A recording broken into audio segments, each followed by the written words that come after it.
Good morning, ladies and gentlemen. This is your captain. I hope you had a good... Captain Stefan Rasmussen has been in love with flying all of his life. I got my first idea of flying when I was a young boy. After learning to fly in the Air Force, Rasmussen joined Scandinavian Airlines. He seemed to be the one who really enjoyed his job.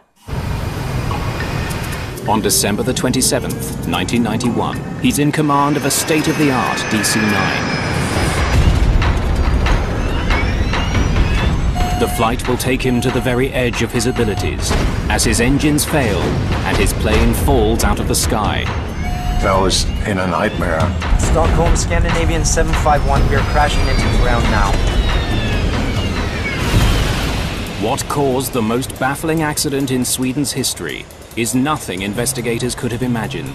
What they finally uncover will strain Rasmussen's lifelong relationship with airplanes to the breaking point. I really felt that I didn't trust the aircraft. Mayday, Mayday.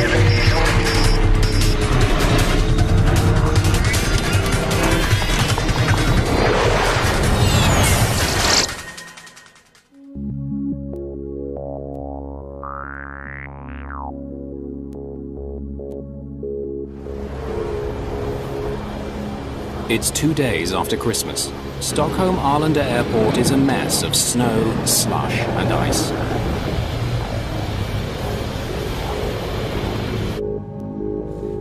Passengers boarding a mid-morning Scandinavian Airlines flight to Copenhagen are finding the cabin very uncomfortable. It was really warm inside the plane when we entered because there had been heaters on during night. And I saw when the passengers embarked, they also wanted to take off jackets and shoes, and because it was like a sauna.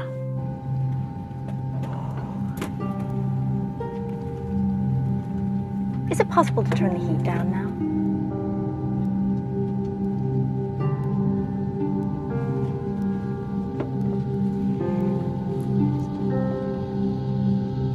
"34-year-old Ulf Sedermark has been with the airline for 4 years. He's the first officer on today's flight. It was a light snowfall. Temperature was just below freezing and light winds. We were going to fly Stockholm to Copenhagen and then to Warsaw, back to Copenhagen and down to Barcelona that day. It would be quite a long working day. Stefan Rasmussen has just finished an exterior check of the plane. The Danish pilot is in command this morning.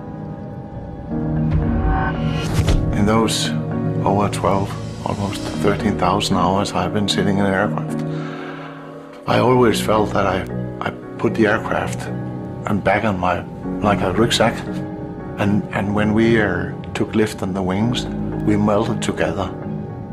The plane Rasmussen is strapping on today is a nearly new DC-9, easily identifiable by its 2 rear engines. By now, everyone should know that door stays open. Great. Even in the days before terrorist threats, flying with the cockpit door open is unusual. It's just one way Rasmussen has endeared himself to the crews and passengers he flies with. I always had my cabin door open because I found out that if we had the door open and they could see that there were a human being in there, they'd trust you. For me, it felt good that the door was open. It just feels like you have a connection more than if the door is closed. The winter weather has delayed this flight, but Rasmussen won't compromise safety for schedule. Where are we now with the de-icing? The wings aren't quite done. They've done the underside. Now they're doing the top. Thank you. Under Captain Rasmussen's instructions, the ground crew had already de-iced the plane once. Now they're giving it another pass. And it took a while, but they had trouble getting rid of the snow on top of the wing. So we were slightly late for our pushback out to our runway. For Captain Per Holmberg, this kind of delay is routine business. He flies DC-9s for the airline. A passenger this morning, he is scheduled to command another flight later that day. Good morning, ladies and gentlemen. This is your captain. I hope you had a good Christmas. We're just getting our wings cleared as we've had a bit of snow overnight, and when that's finished, we're ready for takeoff for some warmer weather. I handpicked the airline's best cabin crew to take care of you today. We all hope you have a nice flight. Finally, Scandinavian Airlines Flight 751 is cleared to proceed. There are build-ups of snow that the crew must avoid on the way to the runway. Would have been nice of them to clear the snow. Well, that would have made it too easy.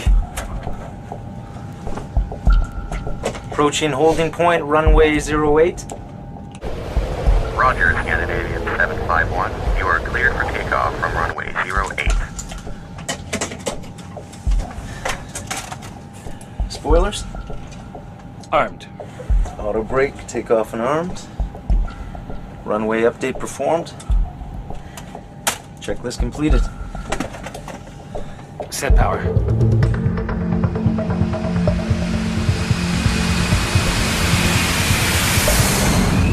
Despite the winter conditions, the takeoff is routine.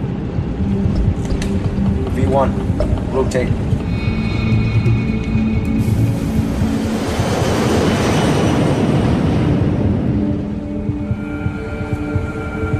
Gear up. Gear up selected.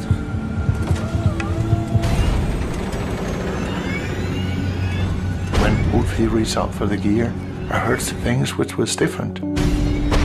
Just 25 seconds into the flight, as the plane is climbing, there is a problem. When you hear things that are different from the normally, you get suspicious.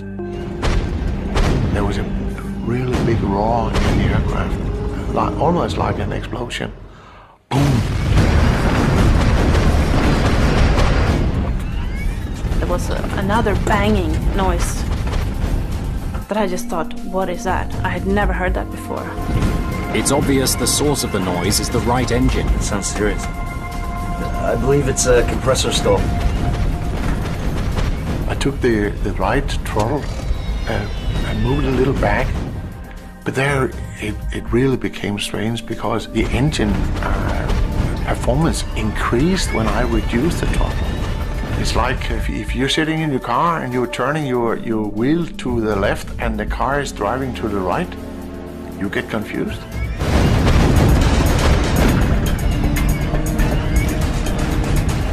We're not supposed to like call into cockpit now.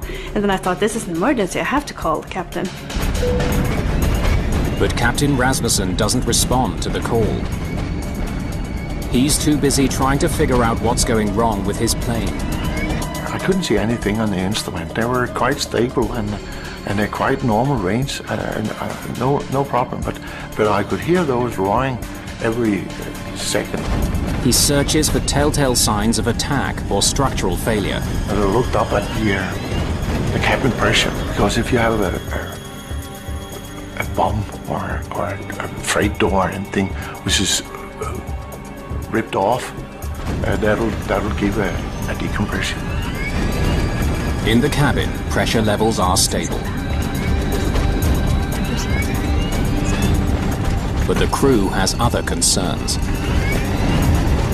I saw the smoke and it smelled burnt. What should we do about this? Just 3,200 feet above the ground, the emergency escalates. The right engine quits. When we have flown a little over 1 minute, the right engine just went down. I had a very, very short moment of thinking that I was in a nightmare and just dreaming. I was confused. I was really confused. 2 seconds later, the left engine also quits. The plane is now powerless. One engine dropped and then another engine dropped. I thought that it wasn't true. It wasn't true. It wasn't real. Less than a minute and a half after takeoff, the DC-9 begins falling from the sky. And after that, it was complete silence.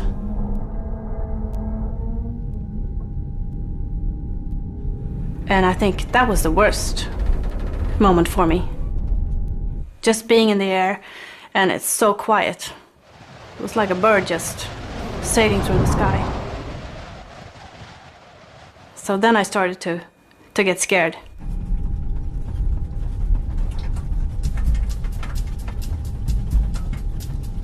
Engine relay. As the pilots try to restart their engines, things get even worse. The left engine erupts in flames. I saw the exhaust gas temperature was rising rapidly. The max temperature was around 680 degrees Celsius, and I saw it go above 800. A fire in the engine could spread to the rest of the plane. Should I pull? If Sedermark pulls the fire extinguisher in the left engine, he will never be able to restart it.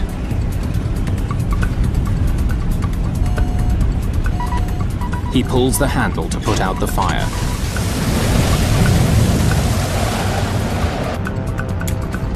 From his seat, Captain Per Holmberg can see that the crew is in trouble.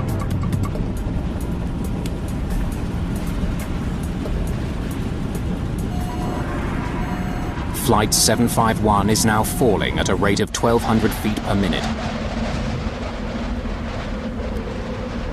But air traffic controllers at the Stockholm airport have no idea the plane is in trouble. Arlanda, Stockholm, Scandinavian 751. Good morning, SK 751. Climb to flight level 180.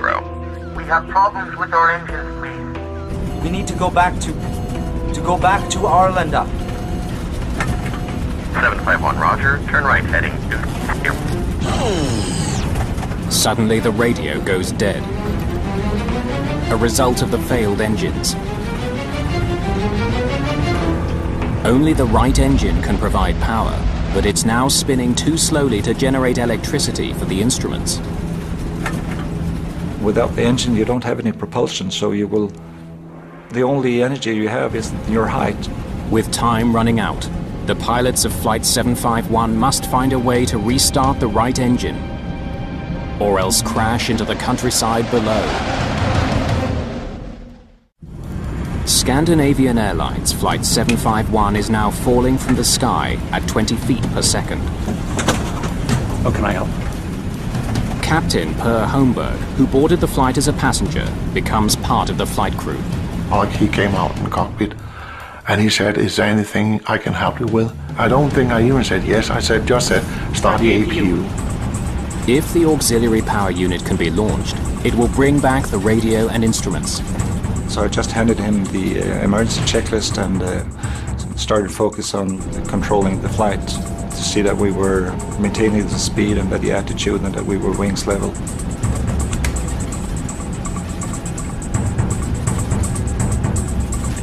He managed to start the auxiliary power unit, so my flight instruments were supplied from that. But for some reason, Captain Rasmussen's instruments don't come back online. He managed to fly the plane basically by feel. Power is also restored to the cabin, but it's small comfort to passengers who now know they're in extreme danger. Stockholm Air Traffic Control instructs the pilots to return to the airport.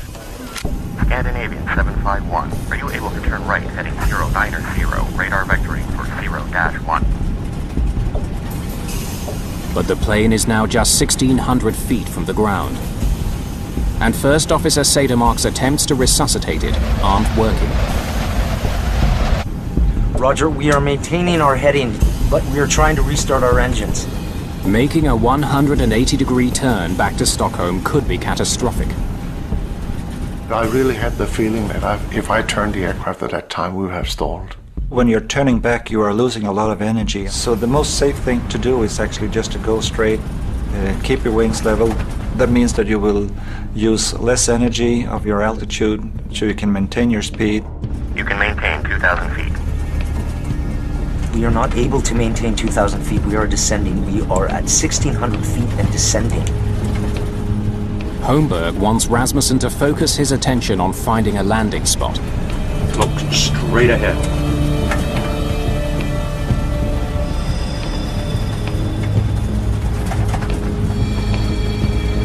Look straight ahead. He was screaming at Stefan, just look straight ahead and watch the flight path. Prepare for on-ground emergency. On-ground emergency! Bend down! Bend down! Bend down! So we shouted "bend down" I don't know how many times. Bend down, bend down, bend down. Keep your seatbelts fastened. While passengers brace, Rasmussen considers where to land his plane. Look straight ahead. And I had an idea that on the northern direction could bring us out to the Baltic Sea, which was at that time frozen. And that's an excellent runway. But instead, he finds himself gliding powerlessly over a dense forest. I saw that green area and I saw that little light spot in the middle of the forest, but that really looked short. Steer right! Steer right! Just 500 feet above the ground, Captain Rasmussen lifts the plane's nose to slow it down, hoping to soften the crash landing. Pine trees from the top there look very soft. I could use the trees as almost like a pillow. Should I lower the landing gear? Yes, gear down. Bend down and hold your knees. I prepared myself for a hard impact. If it's an emergency landing, we have no engines, I just thought this is going to be a hard landing. Stockholm, Scandinavian 751, we are crashing into the ground now. I wasn't afraid until we were flying into the trees. Then I was scared, and I knew we were not going to make it. I didn't thought I should die. I knew I should die. I made my prayer to God.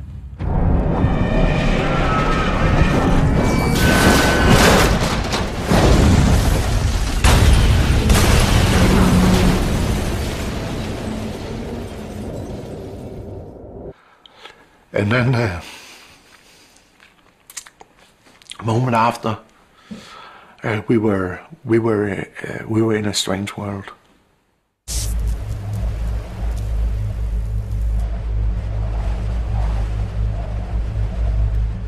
After we have come to a complete stop, I feel the smell of airplane fuel.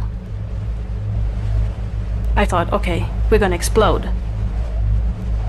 And I look around and I see the snow because there was a big crack in the airplane fuselage just in front of the aft galley. And you could just walk down on the ground.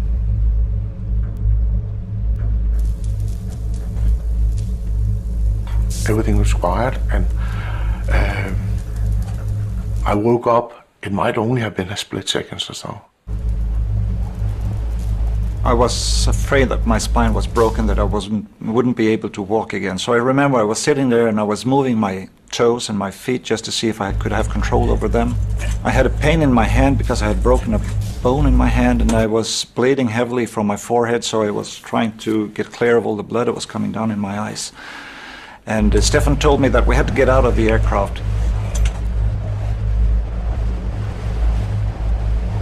After plowing through 125 meters of pine forest, the pilot's fear is now that the broken aircraft could catch fire. Dozens of passengers escape through the breaks in the fuselage walls. But Captain Per Holmberg has been knocked unconscious by the crash. It all went so fast that no one could take in what happened. So I tried to stay with the group of passengers I had there. But I just knew the feeling also that we had to wait a long time for the rescue teams. Help will be here soon. Fortunately, no fire materializes. But because they removed their winter clothing while boarding the sweltering plane, many passengers are starting to freeze. Most people were just standing in their shirts, t-shirts, very, very little clothes. Few didn't even have shoes on. They are now at risk from hypothermia. So I focused on being caring. Maybe I did it for my own sake also. I needed a hug also. It was comforting to comfort someone else.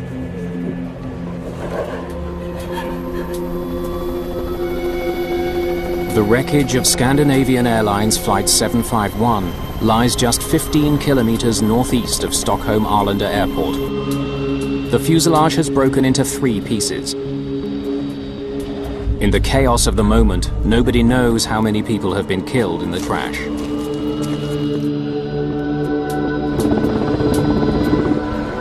Rescuers arrive within minutes and attend to the freezing survivors. They pull Captain Per Holmberg from the cabin, unconscious. He landed on the wall at impact, and he skidded down on the wall to the floor at impact. So he was quite badly damaged. He cut his eyelid, and he also got his collarbone that was broken off, so his shoulder was in front of him. 92 of the passengers have sustained injuries. Only 8 are considered serious. But when the crew conducts a head count, they're stunned to learn that out of the 129 people who boarded Flight 751, not a single one was killed in the crash. Everyone survived. It was like a shock just to take in. Wow, that was a fantastic comment. This was the happiest captain in the world.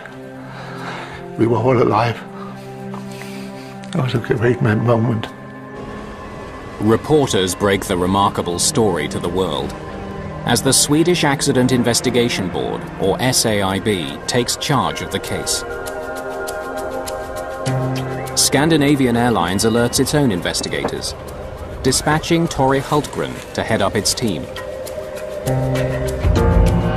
It's most unusual that the plane crashes in a wooded area and everybody survives. I've never heard of it before.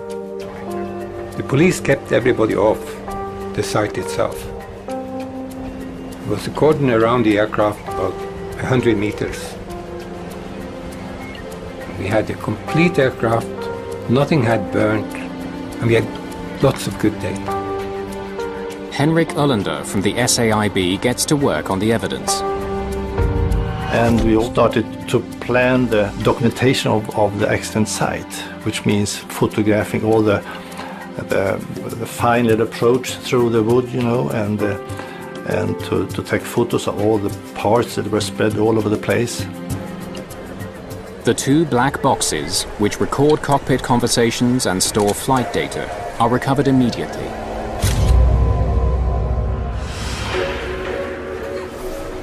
Investigators speak to survivors.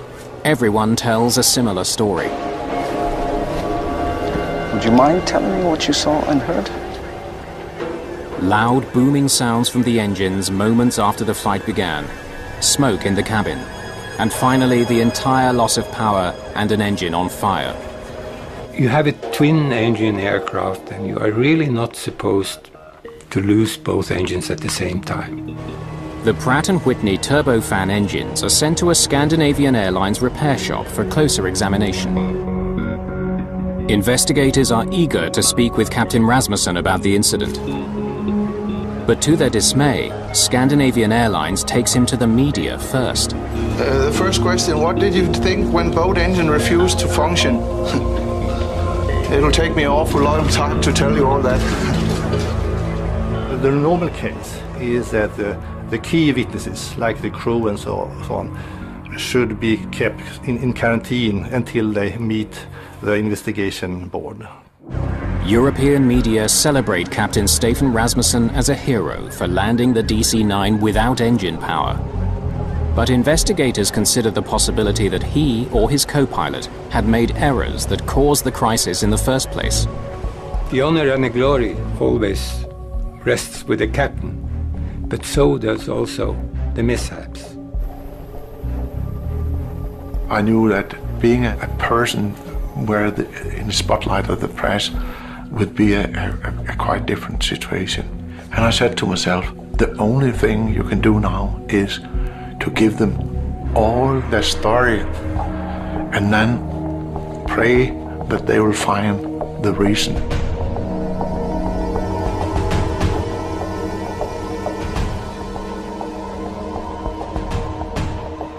Lars Lindberg is an investigative representative for the Swedish Airlines Pilot Association.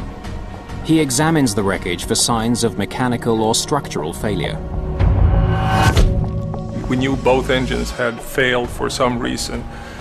So we was concerned what was the background for something like that to happen.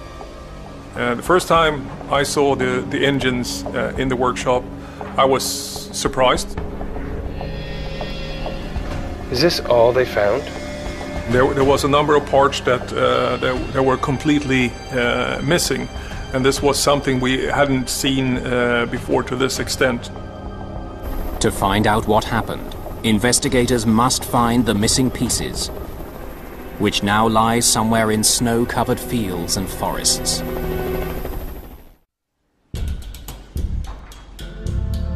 A close study of Scandinavian Airlines Flight 751's engines reveals exactly which pieces are missing. Part of this aircraft was shedding parts from both engines. And then what you do is you go further in and you document everything and you try to find the root cause and see how it all comes together. The missing pieces could hold the key to discovering why both of the plane's engines quit within seconds of each other.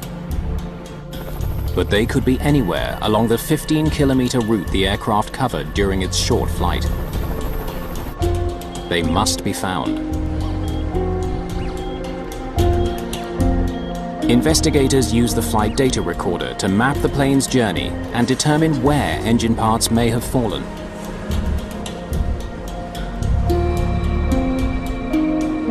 After scouring the snow-covered fields along the plane's path, the recovery team finds 500 fragments. Just a fraction of what's missing. Many are very badly damaged.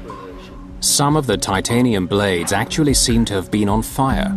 You had this titanium fire inside both engines, both the right and the left engine. And this titanium fire is a very unique occurrence. It's requiring very, very high pressure and very high temperature for a titanium blade to catch fire. Investigators dig deeper into the cause of the engine trouble. The left engine's fuel line is badly dented. It was obviously hit by a fast-moving piece of metal inside the engine. The impact caused it to rupture. This part got dislodged, it went out and hit a fuel line. And that fuel line cracked, sprayed fuel onto the hot engine.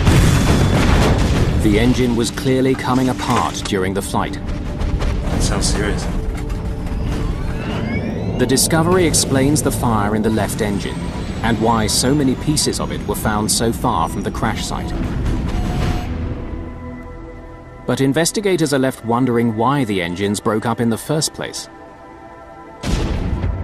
A major clue comes from passenger and crew testimonies, which told of repeated booming noises before the left engine caught fire. The cockpit voice recorder picked up these sounds. You can hear that, and we could correlate that with when the damage occurred. You can see that on the flight data recorder. The sounds are familiar to investigators and leave no doubt.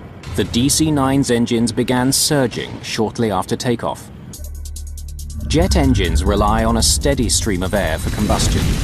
A series of fans move incoming air through various stages of compression. But when that flow is disrupted, fuel at the rear of the engines ignites violently and shoots forward. That's a surge. You can have a small surge and you can have a large surge. You can have the complete surge on the whole engine. Sounds serious.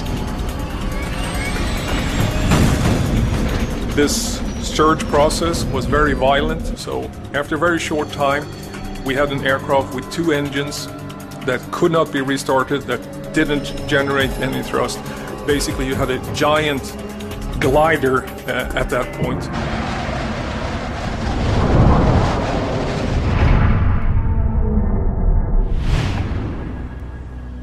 A closer look at the fan blades from the front of the engines explains why they were surging.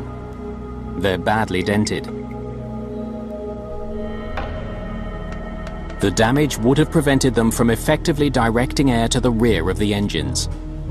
This damage that twisted the fan blade started this process. You got this disturbed air in the fan, you got this rotating fan stall that then triggered this whole breakdown, the compressor surge, and then the whole process that led up to the dual engine failures.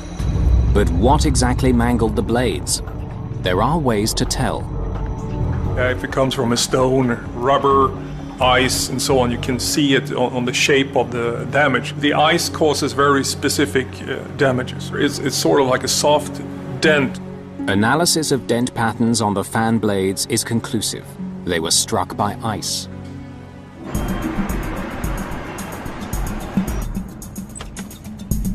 Now investigators want to find out where the ice could have come from. Weather data for the 24 hours leading up to the crash.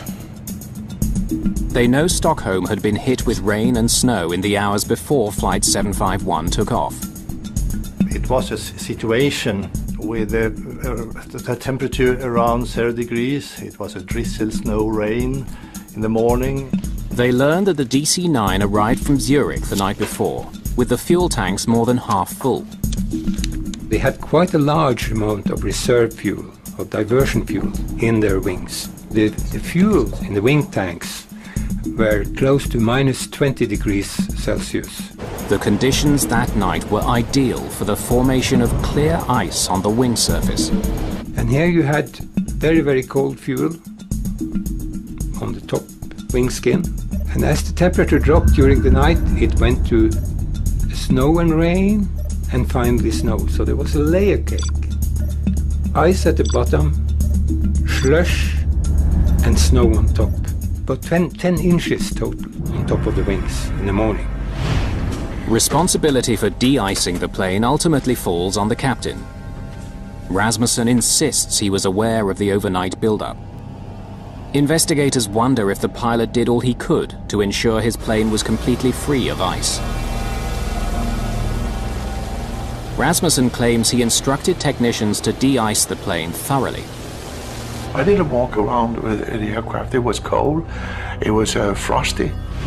Noticing that there was still frost on the wings, the head technician ordered a second round of de-icing. I was really convinced that the aircraft was clean. And so was he.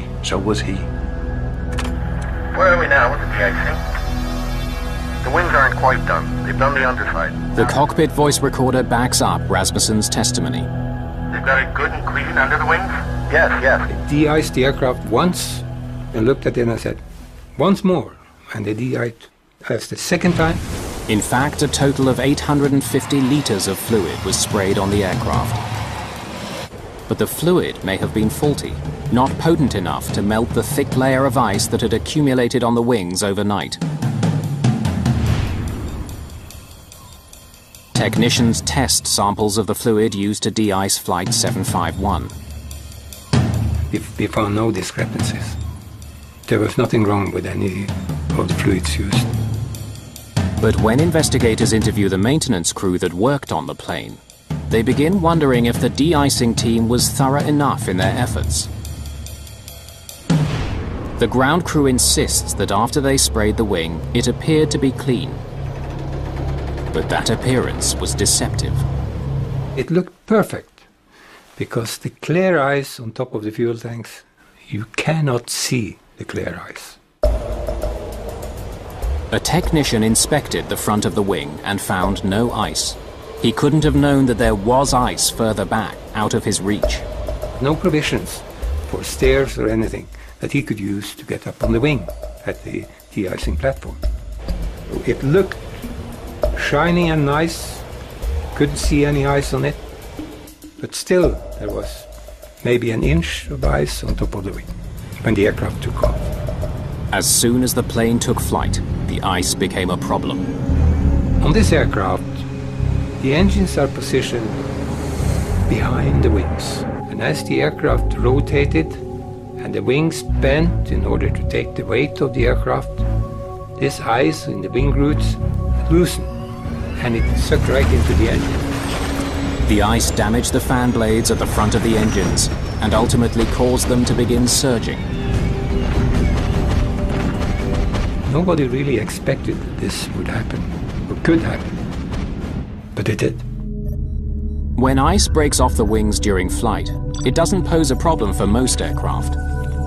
But the placement of a DC-9's engines leaves them more susceptible to being struck.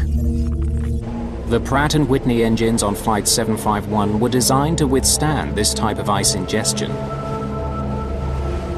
Something else must explain the disaster. Investigators know that the wrong reaction by a pilot can make surges worse.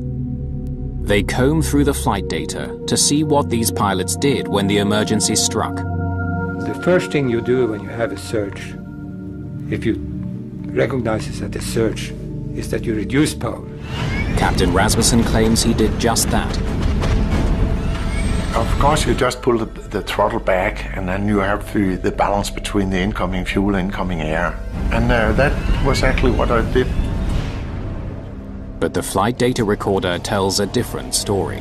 Why is the engine power increasing? It clearly shows that in the moments after the surge, thrust was reduced, but then seconds later was increased to beyond full power. Yeah, it didn't add up because the RPM was increasing to 110%, and the throttle position was moving. It shouldn't be. The only thing that could move the throttles in clamp was the pilot's hand. But if Rasmussen didn't push the throttles forward, something else did. It would explain the captain's confusion as his engines began to surge.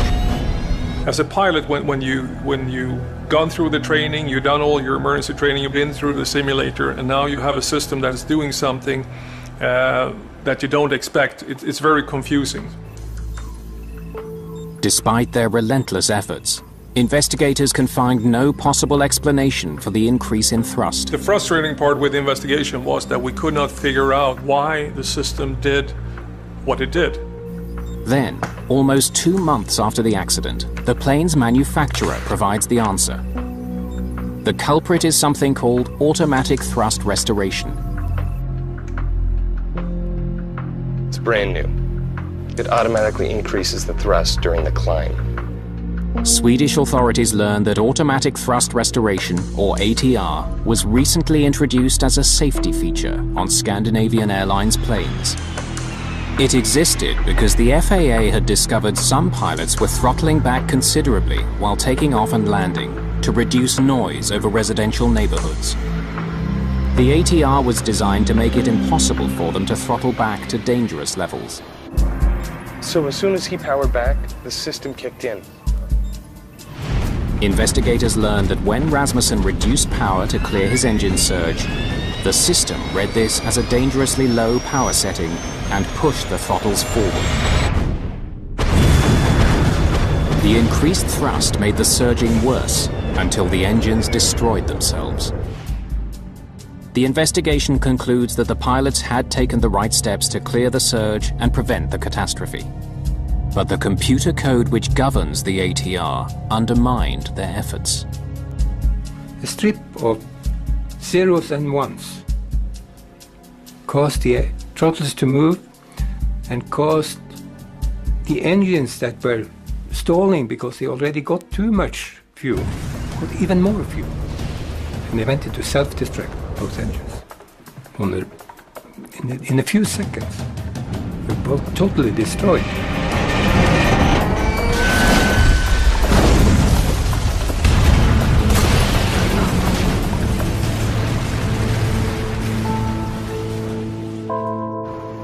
The system was so new to Scandinavian Airlines that nobody there had even heard of it. And it was confusing for everyone because we didn't know about the system, we didn't have information on the system. SAS didn't know the system existed on their aircraft. We hadn't bought that modification. And it was sneaked in via another system. Because he didn't know about the ATR, Rasmussen was unaware that he could only save his plane by switching it off. News that the automatic thrust restoration was responsible for the accident proved both a blessing and a curse for Captain Rasmussen. It eliminated any notion that he had made a mistake. When I got that message, I was really released. It was like winning in the lottery. It was, because I was so happy. Because then I could explain why I was in that total cone of confusion. But the fallout would ultimately destroy a love affair and end a career.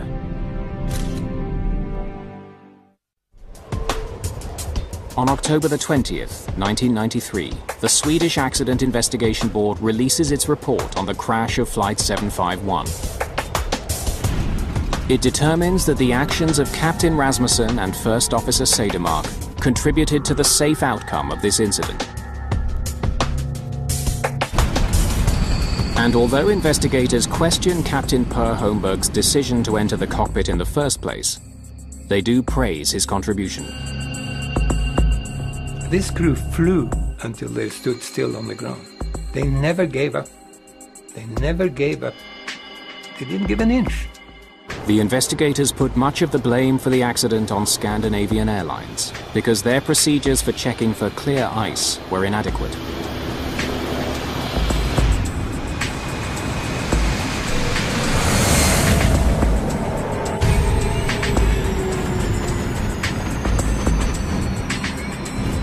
I believe it's a compressor stall. The report also condemns the fact that the pilots didn't know about the automatic thrust restoration and how it would act in a surge situation. If the ATR system hadn't been there, if the trolls hadn't moved forward, there wouldn't have been an accident. It was a bit strange that we didn't have all the documentation available to us, so we knew what we could expect if something like this would happen. In the wake of the crash, Scandinavian Airlines started training its pilots how to use the ATR system. They also implemented steps to ensure airplanes don't take off with clear ice on the wings. We changed all the procedures, we provided stairs for the mechanic, and we made it a requirement to go up on top of the wing and touch it with your hand to verify after de-icing. After healing from his injuries, First Officer Ulf Sedermark returned to the cockpit. I didn't feel the responsibility that I wouldn't be able to do my job again. Whatever happens, I know that I still can see things for what they are. And I still love doing my job, and if something bad happens, I can deal with it. But Stefan Rasmussen's return proved far more difficult. Set power. After I'd had from a high-skilled psychologist, we talked about getting in the air again. He knew that would be a hard decision to take. Gear up.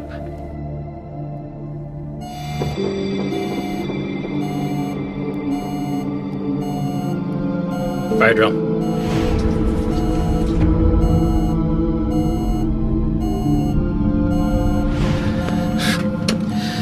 After time in the simulator, Rasmussen couldn't regain confidence in his plane. Sorry, guys. In a disaster situation, in a crisis, is that you have optimized the teamwork between man and machine. I really felt that I didn't trust the aircraft. Pilots tend to take the responsibility for all that went wrong.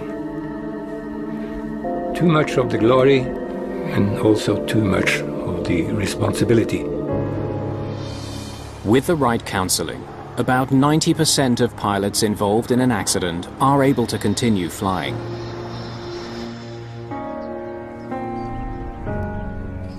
Even though Captain Rasmussen received treatment, his career ended with the crash of Flight 751. Taking that decision to leave aviation as pilot was like having your highest love and come to that conclusion that you have to kill her. I had many hours, many missions of happiness in an aircraft.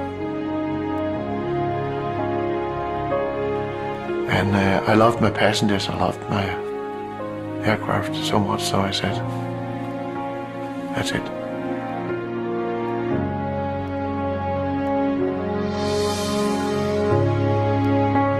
I never regret it, never. And I think I was right. New air crash investigation is back at the same time next week. Details coming up. Stay tuned for Cold War drama in the skies.